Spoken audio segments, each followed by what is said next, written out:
¿Qué tal? Bienvenidos a Voces. Les saluda su servidor Jorge Marín. Hoy nos acompaña y nos da muchísimo gusto recibirlo en Oaxaca y en las instalaciones de MBM Televisión a Bernardo Esquinca. ¿Qué tal? Bienvenido. Gusto estar aquí en Oaxaca. Hemos, platicado hace un año aproximadamente, gente de nuestros queridos amigos de Editorial Almadía, estuvimos platicando de la presentación de Demonia. Y bueno, en realidad nos impactó, nos gustó mucho. Mucha gente concuerda en que ya no hay mucho cuento de buena calidad. Por ejemplo, este libro, viene precediendo al libro que ahora te trae a Oaxaca a presentar, que es Toda la Sangre. Vamos a poner un poco en contexto a nuestro público. Tengo entendido que eres también licenciado en comunicación, si no me equivoco. Soy comunicólogo, sí, comunicoloco. Así es, entonces, estamos entre compañeros de gremio, pero la línea que se ha seguido ha sido muy distinta, un manejo del terror tal cual, además muy interesante. Normalmente una de las primeras preguntas que se antoja hacer a alguien que escribe temas de terror y de suspenso es ¿en qué se inspira? ¿De dónde obtiene precisamente estas ideas que se plasman en los cuentos que escribe Bernardo Esquinca y en las novelas? Bueno, yo soy una persona muy supersticiosa, ¿no? Soy paranoico de naturaleza también, ¿no? Entonces, vivo con muchos miedos en mi vida cotidiana y lucho contra ellos todo el tiempo. Vivo en la Ciudad de México, aunque yo soy de Guadalajara, pero tengo 10 años viviendo en la Ciudad de México. Entonces, cuando estoy en el metro, nunca me pongo en el borde de la línea esperando porque siento que alguien me va a empujar, ¿no? Entonces, de verdad vivo esta paranoia muy intensamente. Entonces, esto me hace necesitar exorcizar estos miedos, ¿no? Y la literatura me permite ese escape, ¿no? Entonces, yo creo que la literatura de terror permite esta cosa tan noble a la vez, tan cruda a la vez, que es que alguien exorcice sus miedos, sus temores más profundos, ¿no? Entonces, yo los hago, me evito el psicólogo, afortunadamente, los plasmo mis traumas en la página, pero también creo que hay un reciclaje afortunado también para el lector. El lector puede ver estas cosas, leerlas, identificarse con ellas, porque finalmente son cosas que nos atañen a todos de un modo a otro, y entonces el lector también, al leer literatura de este tipo, puede de algún modo exorcizar sus propios miedos, ¿no? Claro.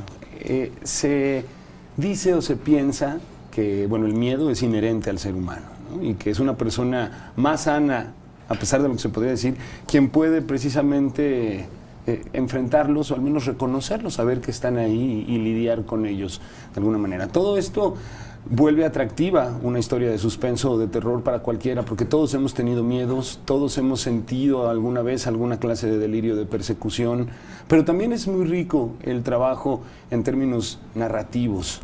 Las historias particulares, por ejemplo esta, ya podríamos adentrarnos en el tema del libro, es muy interesante, toma lugar en el siglo XIX en México, además, e involucra uno de los temas favoritos de los libros de terror, que es los asesinatos en serie y gente que revive rituales, por ejemplo.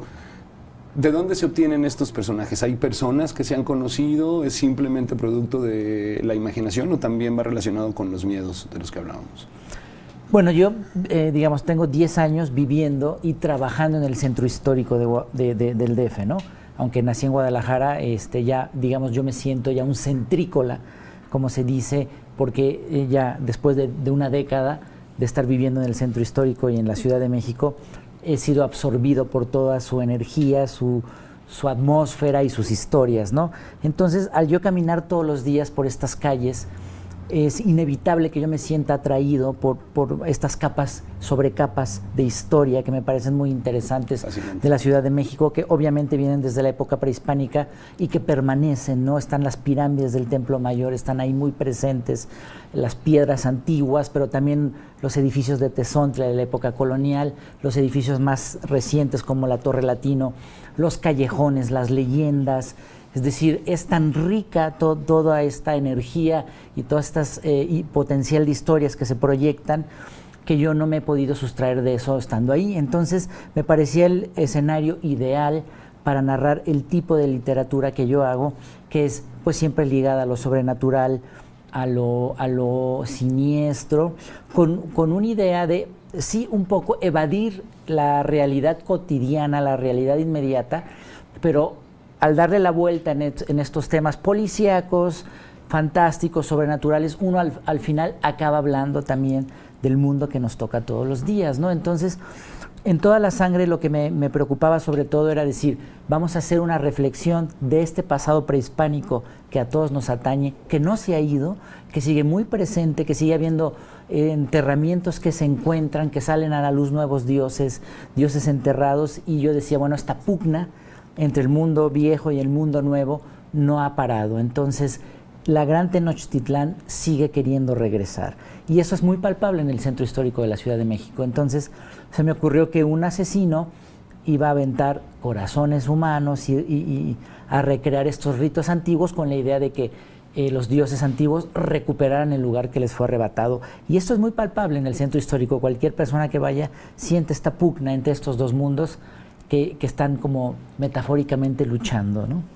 O sea que sí es además una historia que sería fácilmente relacionable con algunas personas reales, que no está muy alejado de la realidad de algunas personas que piensan de esta manera, digo, no necesariamente para convertirse en asesinos seriales, pero sin duda el fanatismo por algunas causas como esta, precisamente con recuperar tan celosamente el territorio con una forma de pensar y con un estilo de vida, se ha venido manifestando de muchas maneras. Aquí lo vemos además muy nutrido.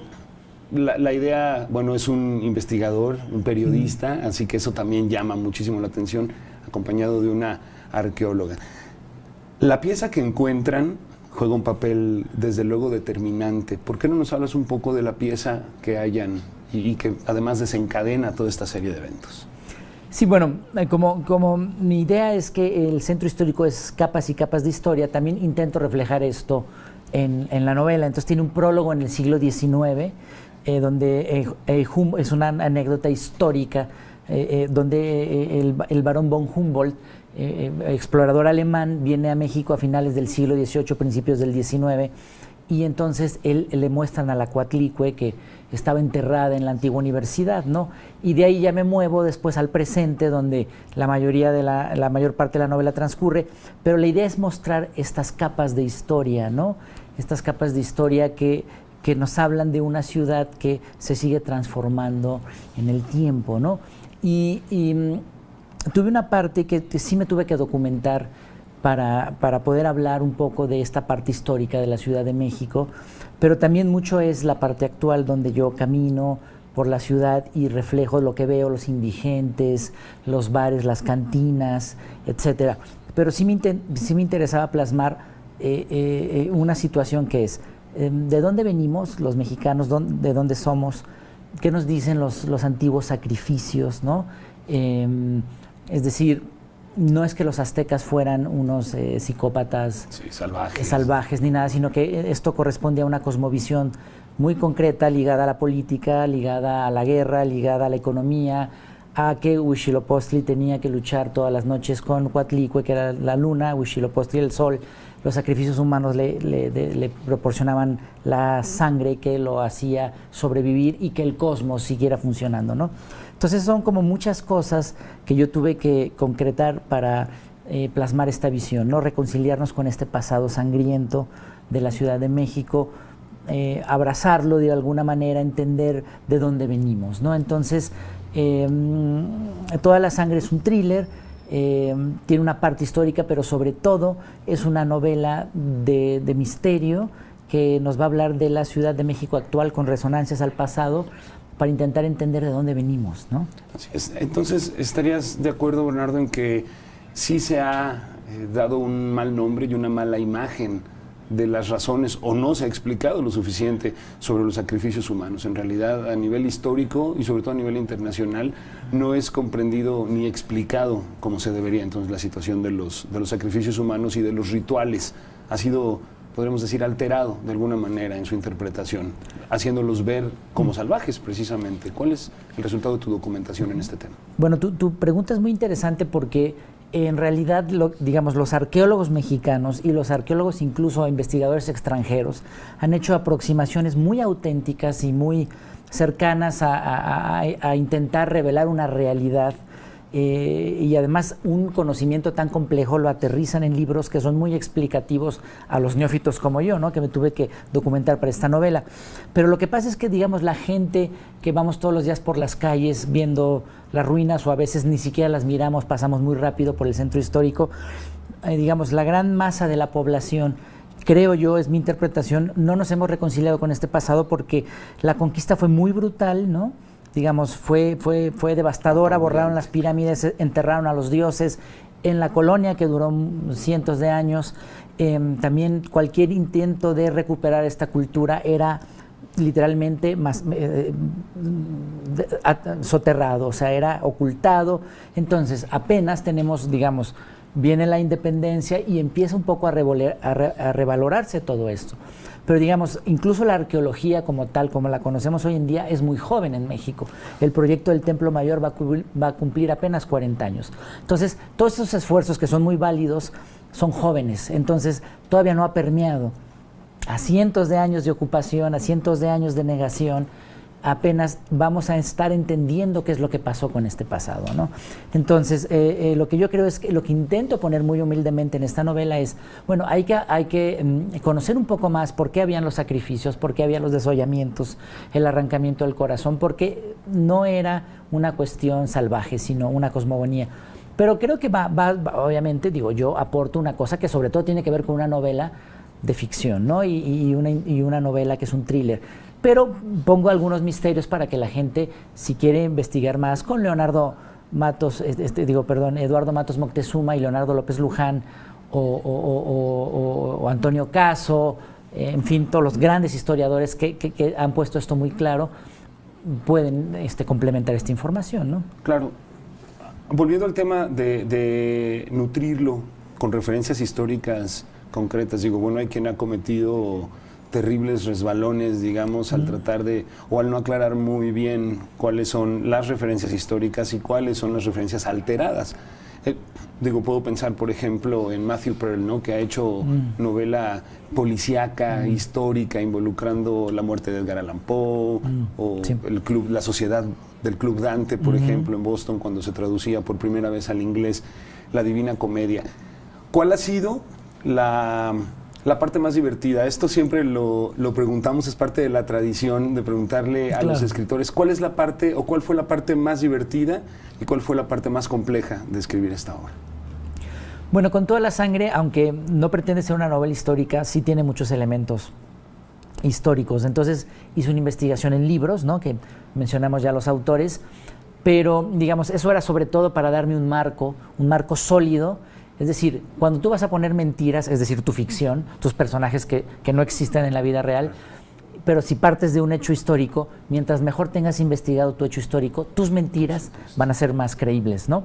Entonces, pues sí, leí todos estos libros, pero la parte más gozosa, respondiendo a tu pregunta, fue recorrer y caminar a las calles del centro histórico, porque yo necesitaba empaparme de su atmósfera, de sus leyendas, de los callejones, de las presencias que están ahí todavía muy fuertes, las piedras antiguas que están no solo en el Templo Mayor, sino en muchos edificios coloniales que todavía tienen como en sus pies hay ¿no? En sus cimientos tienen una piedra prehispánica que tú la puedes ver al caminar por la calle, ¿no? Entonces, un poco como cinematográficamente hablando, yo dije, bueno, ok, ya voy a situar mi novela aquí, necesito locaciones, ¿no? Como pensando en una película. Entonces, buscar la casa de von Humboldt, que está todavía una placa ahí en la calle de República de Uruguay, ¿no?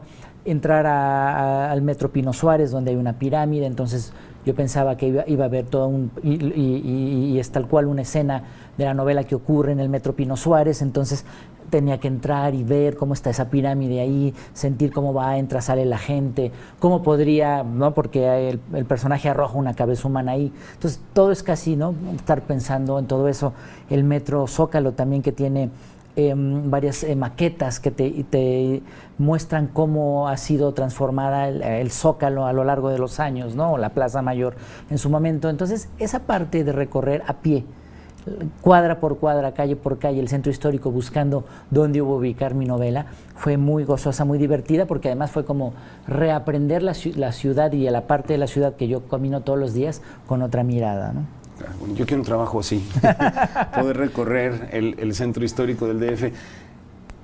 Otra pregunta también que me parece muy interesante es, ya hablábamos de dónde toma la inspiración y es, bueno, es interior, pero deben existir también influencias externas.